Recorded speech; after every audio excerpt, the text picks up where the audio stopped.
राऊ अवधपुर चहत सीधा विदा हो न हम यहाँ। राम जी ये नहीं बोले कि पिताजी वापस जाना चाहते हैं। क्या बोले? क्या बोले? राऊ, राऊ यानी महाराज, पिताजी जाना नहीं चाहते, परंतु अयोध्या के सिंहासन पर जो महाराज बैठे हैं वो महाराज जाना चाहते। क्यों? महाराज का कर्तव्य उनको जाने के लिए बाध्य कर रहा है। इसलिए महाराज आपसे विदा लेने के लिए हमको भेजा है पिताश्री ने माँ। और हम एक बात कहें, आपका दामाद है समाज की दृष्टि, लेकिन मैं आपसे एक बात कहना चाहता हूँ माँ, आप मुझे दामाद मत मानिएगा, आप राम को अपना पुत्र मानिएगा। क्यों? दामाद को जीव भले भूल भी जाता है, लेकिन अपनी संतान को जीव कभी नहीं भूलता है माँ। मैं चाहता हूँ जैसे आप सीता को हमेशा याद करती रहेंगी, उसी प्रकार अपने पुत्र राम को भी याद करते रहिएगा। इसलिए आप मुझे अपना पुत्र मानिएगा, अपना बालक समझिएगा। भगवान ने जैसी ये बात कही, सुनैना जी मेरी माँ जानकी के सौभाग्य को देखकर उनको हृदय लगा ली और सीता जी के हाथ को पकड़कर सुनैना जी ने रघुनाथ जी के हाथ में समर्पित किया है। सुनैना जी ने में दिया और बार बार कहती, रघुनाथ जी आपके विनयता पर, विनम्रता पर मैं बार बार बलि जाऊं। हाथ जोड़कर कहा, राम आप तो भगवान है ना, आप मेरे महाराज के, मेरे परिवार के, मेरे पुरजन सबके मन की बात को जानते हैं। राम आप ये मत जानिएगा कि सीता मेरी बेटी है, आप ये समझिएगा कि सीता मेरी प्राण है और मैं अपने प्राण को निकाल कर आपको दे रही हूं। राम जी बार बार साथ प्रणाम करते हैं। कहीं जाइए तो विनम्र रहिए, क्षमा करिएगा। कई आदमी हमने देखा है, हमारी जान पहचान में कई लोग हैं, अपने घरे भले बिल्ली बन के रहते हों, भीगी बिल्ली, और जहां ससुराल पहुंचे आग का गोला बन जाते हैं। माने ससुराल पहुंचते न जाने ही कहां से परिवर्तन होता है? पूरा ससुराल थर थर कांपता है कि आ गई दमदवा खटखटवा। एक घर में हम विवाह में गए थे, आपको निवेदन करूं तो गांव के घर में दरवाजा रहता है, दरवाजे के भीतर दोनों तरफ एक एक कोठरी रहती है। तो जाके बरामदे में मैं बैठा तो बगल के कोठरी में ताला लगा हुआ था। तो जो आवे गेटवा पर कान लगा के और फिर भीतर जाए। जब 4-5 लोगों को मैंने देखा कान लगाते दरवाजे पर भीतर जाते, मैंने पूछा भाई कि ऐसा क्या है इस गेट के भीतर कि जो आ रहा है कान लगा के भीतर जा रहा है? तो एक ने कहा, महाराज घर के बड़ दामाद यही में बंद कल बड़ा। घर के जो सबसे बड़का दामाद है, रात भर का भोजन पानी दे के भीतर डाल के ताला मार दिया गइल बा। काहे? वो यदि बाहर निकल जाए तो बियाह ना हो पाई, इतना विनम्र हमन। ये कौन जीवन है वो? याद रखिएगा, इस बात का सदैव प्रयास करिए कि समाज में हमारी चर्चा हमारी उदंडता को लेकर न हो, समाज में हमारी चर्चा हमारी विनम्रता को लेकर हो। हमारे विषय में बात करें तो हमारी विनम्रता की चर्चा करें। राम जी यहां पर बार बार भाइयों के साथ बार बार रघुनाथ जी प्रणाम करते हैं। विदा का समय आया, माताओं ने चारों बेटियों को दुल्हन के रूप में सजाया और लगी उपदेश करने, कैसे ससुराल में जाके रहना है। हमारे बलिया के एक बड़े अद्भुत कवि हैं पंडित तारकेश्वर मिश्र राही चाचा, गीतकार है, उनके कई गीत हम लोग गाते हैं। एक गीत उन्होंने मेरे पूज्य महाराज श्री को लिख कर दिया और इस गीत को मेरे महाराज जी ही गाते हैं। हम आज दूसरी या तीसरी बार आज गा रहे होंगे 13 सालों में, हम नहीं गाते इस गीत को। माताएं बेटियों से कहती हैं कि ससुराल में जाकर कैसे रहना। चारों बेटियां दुल्हन के रूप में तैयार हो के माई बाप जब चली है ना, ऐसा लगा मानो मिथिला में करुणा ने आकर डेरा डाल दिया।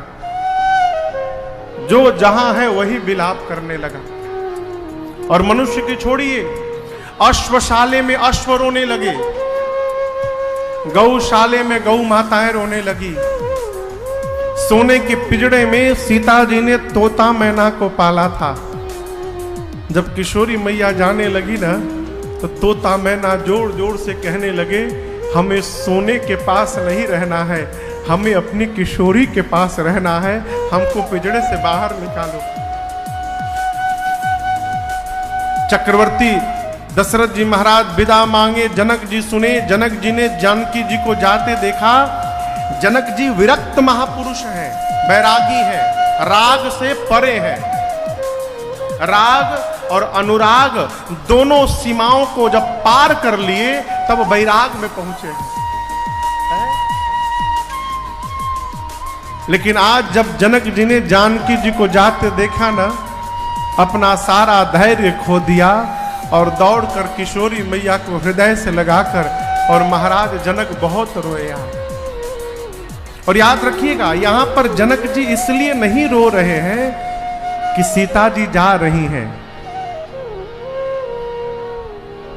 जिस दिन सीता मैया ने अपने बाएं हाथ से शिव जी के धनुष को उठा लिया था, लेपन कर रही थी ना मां, लेपन कर रही थी, तो शिव जी के धनुष नीचे धरती पर लेपन किया।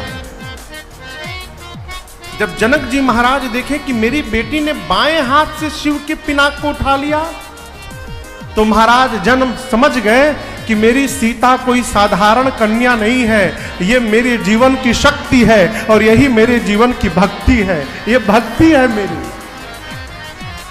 और महाराज उसी दिन समझ गए, यदि मेरे घर में भक्ति ने जन्म ले लिया है तो भक्ति का वर्ण करने के लिए भगवान अवश्य एक दिन आएंगे यहां पर।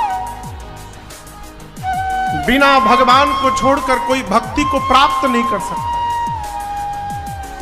और यदि भक्ति ने धनुष को उठाया है तो भगवान भी धनुष को उठाकर प्रतंचा चढ़ाएंगे। इसलिए महाराज ने पिनाक को केंद्र में रखा कि भगवान को छोड़कर दूसरा कोई कर ही नहीं सकता, और जो उठाएगा वो भगवान होगा, उसी से मैं भक्ति का विवाह करूंगा। महाराज इसलिए रो रहे हैं कि जिस भक्ति ने जनक जी को भगवान का दर्शन कराया था, आज जनक जी के जीवन से वो भक्ति निकल के जा रही है। महाराज इसलिए रो रहे हैं, बहुत रोए महाराज। सचिवों ने खूब समझाया, सुंदर 4 पालकियों को मंगाकर बेटियों को उपदेश देकर महाराज ने पालकी में बिठाया है। इधर चक्रवर्ती जी महाराज इतना जितना दाइज मिला था उन सभी दाइजों को लगे बांटने। कहां? अयोध्या में आके नहीं, मिथिला में ही। जीवन में देने का स्वभाव बना रहेगा तभी मिलता भी रहेगा। जिसके जीवन में देने का स्वभाव है नहीं है, उसको प्राप्त भी नहीं होने वाला। इस बात को गांठ बांधिएगा।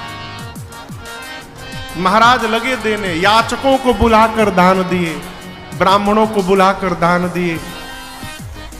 गौरी गणपति भगवान का स्मरण करके बारात को लेकर चले। जनक जी महाराज बारात को पहुंचाने के लिए चले, बहुत दूर गए। बार बार दशरथ जी मना करते हैं, जनक जी वापस लौटिए। जनक जी थोड़ी दूर वापस लौटते हैं, लेकिन फिर मुड़ के चले जाते हैं। अंत में दशरथ जी महाराज रथ से उतरे, जनक जी भी रथ से उतरे। दोनों महापुरुष आमने सामने आए। जनक जी ने हाथ जोड़कर कहा, प्रभु दशरथ जी।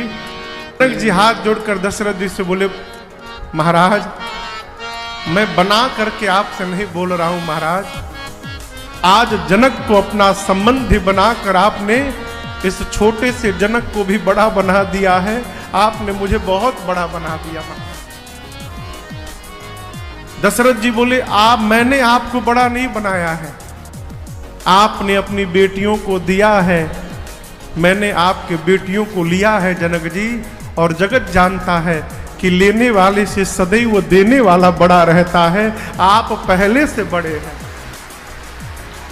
और याद रखिएगा, बड़ा वही है जो किसी को अपने से छोटा न समझे। बड़प्पन का पहला सिद्धांत है, जो सबके भीतर बड़प्पन देख रहा है वो बड़ा आदमी है। परस्पर जनक जी और दशरथ जी महाराज एक दूसरे को बड़ाई दे रहे हैं। चक्रवर्ती जी ने राम जी से कहा, पिताजी को प्रणाम करिए, आप लोग विदा लेकर जाएंगे। भाइयों के साथ रघुनाथ जी ने जनक जी को प्रणाम किया है, अब दर्शन करिए। जब राम जी सभी भाई प्रणाम कर लिए ना, तो जनक जी दशरथ जी से पूछे कि मैं राम जी से कुछ बात कर सकता हूं। दशरथ जी बोले करिए। अब जनक जी महाराज राम जी के आगे हाथ जोड़ के खड़े हो गए। राम जी बोले, ऐसे क्यों खड़े हैं पिताश्री? जनक जी बोले, नहीं, आज एक ससुर अपने दामाद के सामने नहीं खड़ा है राम, आज एक भक्त अपने भगवान के सामने खड़ा है। आप भगवान हैं, मैं भक्त बनकर आपके सामने खड़ा हूं और आपसे कुछ मांगना चाहता हूं प्रभु, आप क्या देंगे मुझे? रघुनाथ जी बोले, यदि भगवान मान के बोल रहे हैं तो कहिए क्या चाहिए। तो जनक जी ने कहा, प्रभु एक ही वरदान दीजिए, आज के बाद मेरा मन आपके श्री चरणों को छोड़कर संसार में कहीं न भटके प्रभु, मेरा मन दिन रात आपके चरणों में ही लगा रहे, इसके अलावा हमें आपसे दूसरा कुछ नहीं चाहिए। राम जी ने जनक जी को यह वरदान दिया। बारात को लेकर श्री चक्रवर्ती जी महाराज अयोध्या आए। माताओं ने भव्य स्वागत किया है। क्या अद्भुत स्वागत हुआ, बेटों का, बहुओं का। सभी बाराती चक्रवर्ती जी से विदा ले लेकर अपने अपने घर की ओर गए। रात्रि में श्री चक्रवर्ती जी महाराज अपने मुख से जनक जी की प्रशंसा करके अपने रानियों को सुना रहे हैं। गोस्वामी जी कहते हैं, अनेक प्रकार से महाराज भांट की तरह बिरदावली गाते। भांट समझते हैं? घर में शादी ब्याह हो तो जयकारा लगाने वाले भांट आते हैं, खूब जोर जोर से जयकारा लगाते हैं। जैसे भांट किसी की बिरदावली गाते हैं, दशरथ जी महाराज जनक जी की बिरदावली गाने लगे। ये प्रसंग कहता है कि जीवन में प्रशंसा करने का स्वभाव बनाइए। कहीं भी जाकर आइए तो प्रयास करिए जितना हो सके वहां की अच्छाई की चर्चा की जाए। कमी कहां नहीं है, वो अपने घर में कमी नहीं है का? लेकिन मनुष्य का स्वभाव, अपने घर में भले 10 बजे तक भोजन न मिलता हो दिन में, कहीं जाएगा हितई में तो 5 बजे बरस करके बैठ जाएगा। लिया हम खाएं, जन्म जन्म के भूखड़ आदमी है। ये कौन स्वभाव है? वो कहीं भी जाइए तो उसके लिए समस्या न बनिए माई बाप, बनना है तो उसकी समस्या का समाधान बन जाइए, वो आनंद में आ जाएगा। प्रशंसा करने का स्वभाव बनाइए। यहां दशरथ जी ने खूब प्रशंसा की, साथ में सारे बच्चे भी हैं, बहुएं भी हैं। महाराज ने रानियों से एक बात कही, देखिए ये जो बहुएं हैं ना, अभी लड़िका हैं। महाराज कहते हैं कि ये बहुएं अब तक पराए घर में थी, आज के बाद ये इनका अपना घर है, पर घर से आई हैं। जिस प्रकार पलकें आंख की रक्षा करती हैं, उस प्रकार आप बहुओं की रक्षा करिए। आप देखिए, पलकों में कोई जानवान नहीं है, कोई हड्डी उड्डी कुछ नहीं है, कितने कोमल अंग हैं, लेकिन आंख को बचाने के लिए पलकें सदैव तत्पर रहती हैं। तनिक भी कोई खतरे का अंदेशा हो, पलकें आंखों को मूंद लेती हैं। मुदती है ना।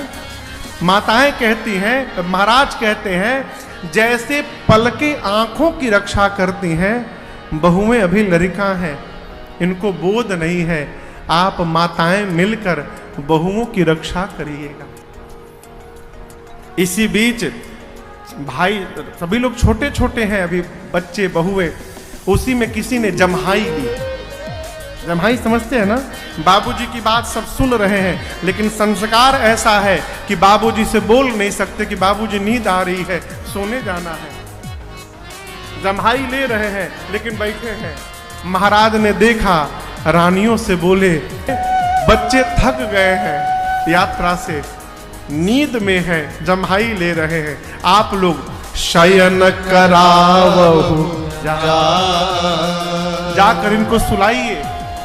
अस कहिगे विश्राम गृह, राम चरण चितला। इतना कह के रघुनाथ जी के चरणों को हृदय में धारण करके महाराज स्वयं सोने गए। चारों बहुएं माताओं के पास रहीं। राम जी सभी भाई दूसरे कक्ष में गए विश्राम करने। कौशल्या मैया राम जी के पास गई। जाकर राम जी के हाथ को देखने लगी। बोली, राम, इसी हाथ से तुम ताड़का को मारे हो? है? इतने सुकुमार हो राम, कैसे कर लिए तुम? देखिए, संतान कितना भी बलशाली हो जाए, मां की दृष्टि में कमजोर ही रहता है? अरे मेरो लाला बड़ो सुकुमार, निहारी जाऊं वारे।